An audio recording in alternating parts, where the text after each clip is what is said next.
আরে বের হও, বের হও করেছি, বের হও। বাবা, মা, কি হয়েছে বলো আমাকে, কি হয়েছে?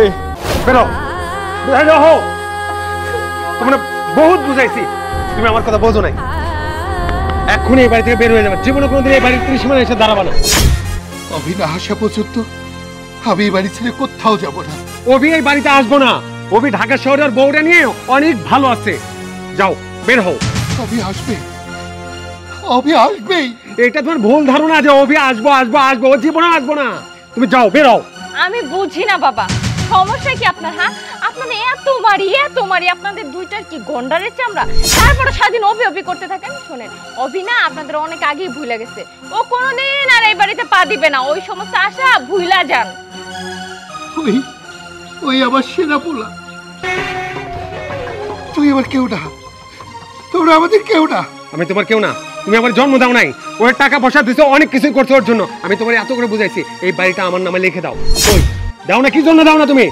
আমি বুঝতেছি না মিজান, তুমি কি দাঁড়ায় দাঁড়ায় বুড়া বুড়ির কথা শুনবা? আমার কিন্তু জিদের শরীর ফাইটটা যেতেছে। তুমি অগরে বাইর করবা নাকি আমি এই বাড়ি থেকে বাইর হয়ে যাবো? শোনো মা, তোমরা একটা কথা কই, ওই বউ আমার সব সময় আমার ভালো চাই, তোমরা আমার ভালো চাও না। যদি আমার ভালো চাইতা তাহলে তোমরা সাথে সাথে লিখে দিতা। শুন মিজান, অভির পিছে যত টাকা আমরা খরচ করছি তার চেয়ে বেশি টাকা খরচ করছি তোর পিছনে, কিন্তু তুই টাকা ধরে রাখতে পারস নাই। তুই যে একটা মহারানী বিয়ে করে আনছস না, এই মহারানী একদিন তোর কাল হয়ে দাঁড়াইবো। বুঝতে যখন পারছো, ওই মহারানীর জন্য তোমাদেরকে বাড়ি থেকে বের করে দিতেছি। বের হও। কি হলো, দাঁড়িয়ে আছো কেন? বের হও। আরে বের হও, বের হও করেছি, বের হও। বাবা, মা, কি হয়েছে বলো আমাকে, কি হয়েছে? মা, তোরা কি করেছিস বাবা আমার সাথে? কথা বল, উত্তর দে। কোথা থেকে এতদিন পরে এসে জিজ্ঞাসা করতেছি আমার বাবা মায়ের সাথে কি করছি? যেটা করা দরকার ছিল আমি না সেটাই করছি। এতদিন তো মাথা উপরে ফেলে রেখে তারপর নিজে গায়ে হাওয়া লাগায় ঘুরছেন। এখন কোথা থেকে আসছেন? ভালো ভালো বলতেছি ভাইজান, আপনি বুড়া বুড়িকে নিয়ে না আমার বাড়ি থেকে বিদায় হন। নিয়ে যাব মানে? এটা আমার বাবার বাড়ি, আমার মায়ের বাড়ি। কি করেছে তারা যে তাদেরকে আমি বাড়ি থেকে নিয়ে যাব? বাবা, বাবা তুই ছিলি না, ওরা এই বিষয় সম্পত্তি বাড়ি টাড়ি সব লিখে চায়। আমি দেই না দেখে তোর মাকে আর আমাকে প্রতিদিন অত্যাচার করে, মারধর করে। আজকে তো ঘাট ধাক্কা দিয়ে বের করে দিল, তুই তো দেখলি।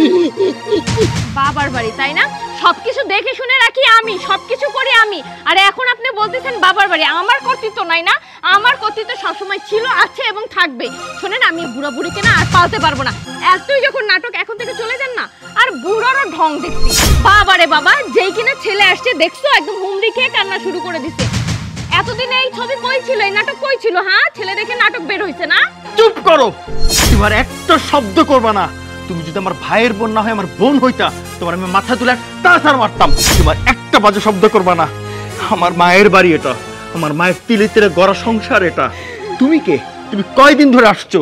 তুমি কয়দিন ধরে এসে আজকে কর্তৃত্ব ফলাচ্ছ? আমি আমি অভাবের তাড়নায় আমি শহরে গেছি। শহরে গিয়ে আমি রিক্সা চালাইছি, কষ্ট করছি, চাকরি করছি। শুধু একটু শিক্ষাবিদ্যা ছিল বলে আজকে আজকে আমার অবস্থান ঘুরছে। আজকে আজকে আমি আমার বাবা দেখতে আসছি, আমার মারে দেখতে আসছি। তাদেরকে আমি শহরে নিয়ে যাব, বেড়াইতে নিয়ে যাব, ঘুরতে নিয়ে যাব, কিন্তু তাদের বাড়ি ছাড়া কইরা না। বাড়ি যদি ছাড়তে হয় তুমি ছাড়বা, আমার ভাই ছাড়বে, আমার বাবা মা না। আমার বাবার বাড়ি।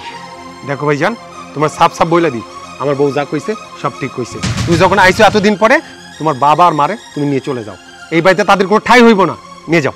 বাবা, মা, যাও তো, তোমরা ঘরে যাও, আমি দেখছি। যাও, ঘরে যাও বললাম, আমি ঘরে যাও। ঘরে যাবে মানে? এটা কি বলে ভাইজান তুমি? ভাইজান, আপনার তো সাহস কম না? আপনি কেন তাদেরকে ভিতরে যেতে বললেন? একটা কথা আর হবে না বলছি না? এটা তোমার বাবার বাড়ি, এত কথা কেন বলছো? তোমার বাবার বাড়ি এটা, এটা আমার বাবার বাড়ি, আমার ভাইয়ের বাবার বাড়ি। আমরা কথা বলবো, তুমি একটা শব্দ করবা না। তুমি চুপ, চুপ মানে চুপ। শোন, তুই তো আমার ভাই, আমরা এক মার পেট থেকে হইছি। দেখ কত কষ্ট কইরা আজকে অভাবের তাড়না আমি শহরে গেছি, রিক্সা চালাইছি, ছোট চাকরি করছি, করতে করতে ব্যবসা করে আজকে আমি এই পর্যায়ে দাঁড়াইছি। ভাইরে, এই যে বউ বউ করতেছস না, আমি যদি বউয়ের কথা শুনতাম, আমার বউ কিন্তু কইছিল বাপ মারে বাইর করে দিয়া এই বাড়ি দখল করো, কি পাইতাম ভাই? এই বাড়িটাই, পয়সার মুখ দেখতাম না, আজকে পয়সার মুখ দেখছি, আজকে দুনিয়া চিনছি। তুইও দেখ ভাই, তুই কিন্তু এই বাড়িটার জন্য বাপ মার লগে এত খারাপ আচরণ করছস। এই বাড়িটা বেঁচে তুই কি করবি, কত খাবি? ভাইরে 6 মাস, বছর, 2 বছর বইয়া খেলে ভাই রাজার গোলাও ফুরে যায়। পরিশ্রম কর ভাই, তোরে আমার আর নতুন করে কিছু বলার নাই। তুই যদি চাস এই বাড়ির টাকা তোর আমি দিয়ে দিব, তারপরেও তোর কাছে একটা অনুরোধ, বাপ মার লগে খারাপ আচরণ করিস না। বাপ মা তো আমাগো, বউ হলো পরের জি, সে আমগো বাপ মার কষ্ট কেমনে বুঝবো? ভাইরে তোরে আমার মানুষ করতে ছোটবেলা থেকে বাপ মা কত কষ্ট করছে, আজকে আমরা বাপ মার লগে খারাপ ব্যবহার করি? ভাইরে আজকে আমার বাড়ি গাড়ি সব হইছে, আমার লগে বাপ মার দোয়া ছিল, তোর লগে কিন্তু বাপ মার দোয়া নাই। এখনো সময় আছে, সৎ পথে ইনকাম কর, বাপ মার দোয়া ল, আজীবন ভালো থাকবি। আমি ঘরে যাইতেছি, তোর যা ভালো মনে হয় তুই তাই কর।